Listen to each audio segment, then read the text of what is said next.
नमस्कार, मैं अनुराग सिंह। आप देख रहे हैं लोक दर्शक बुलेटिन। आज 3 जून के समाचार इस प्रकार हैं। प्रधानमंत्री नरेंद्र मोदी आगामी सरकार के गठन से पहले ही आज 7 मुद्दों को लेकर बैठक करने वाले हैं। इसमें मुख्य रूप से नई सरकार के 100 दिन के रोडमैप के साथ ही देश के कई हिस्सों में चल रही लू और गर्म हवाएं, पूर्वोत्तर में आए तूफान को लेकर मीटिंग करेंगे। लोकसभा चुनाव के अंतिम चरण का मतदान 1 जून को समाप्त हुआ है, जबकि इस चुनाव के परिणाम 4 जून को आएंगे।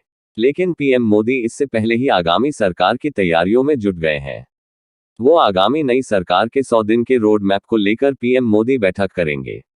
इस बैठक में मोदी संबंधित अधिकारियों के साथ उपस्थित रहने वाले हैं। यूक्रेन को अब रूस के भीतर लक्ष्य को निशाना बनाने के लिए पश्चिमी हथियारों के इस्तेमाल की अनुमति मिल गई है। अब तक पश्चिमी देशों ने अपने हथियारों का इस्तेमाल यूक्रेन के अंदर मौजूद सैन्य ठिकानों तक ही सीमित रखा था। इसमें क्राइमिया और दूसरे कब्जे वाले इलाके भी शामिल थे। ऐसी चिंताएं थी कि अगर नेटो देशों के जरिए मुहैया कराए गए हथियारों का इस्तेमाल अंतर्राष्ट्रीय मान्यता प्राप्त सीमा पार के ठिकाने पर किया जाता है, तो इससे संघर्ष और बढ़ जाएगा। लेकिन हाल ही में जिस तरह से यूक्रेन के खार्किव इलाके में रूस ने बढ़त बनाई है, उसे देखते हुए यूक्रेन के सहयोगियों को ये लगा कि यूक्रेन को खुद को बचाने के लिए रूसी सीमा के अंदर मौजूद सैन्य ठिकानों को नष्ट करने में सक्षम होना चाहिए। शनिवार शाम लोकसभा की 57 सीटों के लिए 7वें चरण की वोटिंग खत्म होने के साथ साथ 18वीं लोकसभा की कुल 543 सीटों के लिए मतदान खत्म हो गया। चुनाव आयोग के अनुसार 7वें चरण में शाम के 8:45 तक 59.45% वोटिंग हुई है। इसके साथ ही एग्जिट पोल्स के अनुमान भी आने शुरू हो गए हैं। इनमें से अधिकतर में बीजेपी के गठबंधन वाली एनडीए को बढ़त मिलती दिख रही है। 18वीं लोकसभा चुनावों के लिए मतदान 7 चरणों में हुआ। 16 मार्च को चुनाव की तारीखों की घोषणा के साथ चुनाव प्रक्रिया की शुरुआत हुई और 19 अप्रैल का मतदान हुआ। 4 जून को वोटों की गिनती और नतीजों की घोषणा के साथ ये प्रक्रिया खत्म होगी। लोकसभा चुनावों के साथ साथ आंध्र प्रदेश, ओडिशा, अरुणाचल प्रदेश और सिक्किम विधानसभा के लिए चुनाव कराए गए हैं। उत्तर प्रदेश में त्रिस्तरीय सुरक्षा व्यवस्था के बीच 4 जून की सुबह 8 बजे से मतगणना शुरू होगी। मुख्य निर्वाचन अधिकारी नवदीप रिणवा ने रविवार को मतगणना की तैयारियों के संबंध में जानकारी दी। उन्होंने बताया कि लोकसभा आम चुनाव 2024 एवं 4 विधानसभा क्षेत्रों में हुए उपचुनाव की मतगणना 4 जून को प्रातः 8 बजे से प्रारंभ होगी। मतगणना प्रदेश के सभी 75 जनपदों के 81 केंद्रों पर होगी।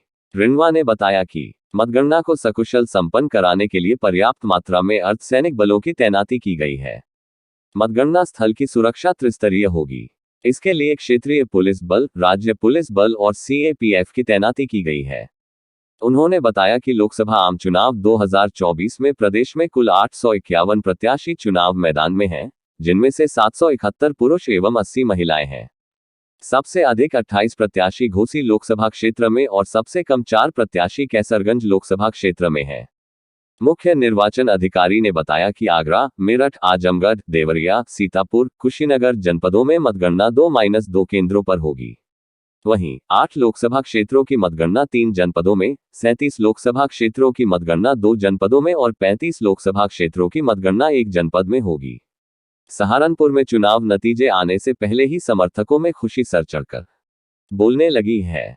कोई अपने नेता को नोटों की माला पहना रहा है, तो कहीं समर्थक 4 जून से पहले ही अपने नेता के लिए बुलडोजर बुक करने की बात कह रहे हैं। सहारनपुर में लोकसभा का चुनाव पहले चरण में पूर्ण हो चुका था। चुनाव के नतीजे के लिए सहारनपुर को एक लंबे समय का इंतजार करना पड़ा। हालांकि यह लंबा समय राजनीतिक समर्थकों के लिए तो चने चबाने के बराबर था। लेकिन अब नतीजे में सिर्फ 1 दिन का समय रह गया है। ऐसे में आ रहे एग्जिट पोल को देखते हुए सहारनपुर के प्रत्याशियों के समर्थक अलग अलग अंदाज में खुशी मनाते दिख रहे हैं। कोई भाजपा प्रत्याशी राघव लखनपाल शर्मा के लिए पूर्व में ही बुलडोजर बुक करने को कह रहा है, तो कोई इमरान मसूद को नोटों की माला पहना रहा है। हालांकि विजय रथ पर कौन सवार होगा, इसका फैसला अब से कुछ घंटों बाद हो जाएगा। लेकिन समर्थकों में इस तरह की खुशी की तस्वीर सभी को आकर्षित कर रही है। बागपत पहुंचे राकेश टिकैत का एग्जिट पोल पर बड़ा बयान दिया है। जिस देश का राजा ज्योतिष और तानाशाह होगा, वहां एग्जिट पोल ही क्या करेगा। 400 पार बोल रहे, मतलब सरकार की पूरी प्लानिंग है तैयार। राकेश टिकैत ने ईवीएम मशीन की रिपेयरिंग पर भी उठाए सवाल। चुनाव से पहले ही क्यों होती है ईवीएम मशीन की रिपेयरिंग? ईवीएम मशीन में बैटरी या सेल डालकर होता है कर्मकांड। जनता बीजेपी को नहीं दे रही वोट और कह रहे जीतेंगे मोदी। सहारनपुर तलहटी बुजुर्ग रोहाना टोल प्लाजा पर पत्रकार साथियों के साथ हुए अभद्र व्यवहार को लेकर अखिल भारतीय पत्रकार प्रेस क्लब व अन्य सामाजिक संगठनों ने टोल प्लाजा पर पहुंचकर धरना प्रदर्शन किया। टोल प्लाजा के मैनेजर द्वारा माफी मांगने पर धरना प्रदर्शन समाप्ति की घोषणा की गई।